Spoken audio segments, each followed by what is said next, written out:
আসসালামু আলাইকুম। আজকে আমরা শিখব এক্সেলে কিভাবে ম্যাজিক্যালি কয়েকটা সেলকে রো বরাবর আপনি এক মুহূর্তেই মার্জ করে ফেলতে পারবেন।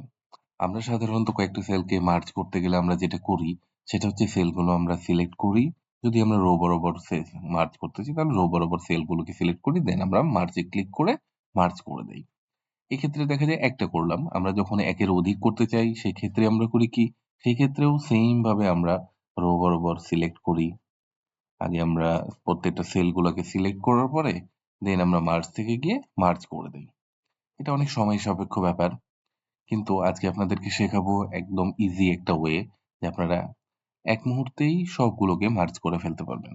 তাহলে চলুন আমরা আজকে ইজি ম্যাজিক্যাল ওয়েটা শিখি।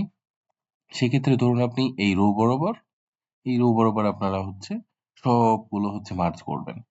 সেক্ষেত্রে ১ম যেটা করতে হবে, ১ম রো এর ১ম সেলে মানে আপনি যেখান থেকে মার্জ করতে চান, সেই সেলটাতে কার্সর রেখে আপনি পুরো টেবিলটা সিলেক্ট করে ফেলেন। এরপরে কিবোর্ড থেকে অল্ট প্রেস করে HMA সিলেক্ট করুন। দেখুন ম্যাজিক্যালি সবগুলো মার্জ হয়ে গেছে। Thank you.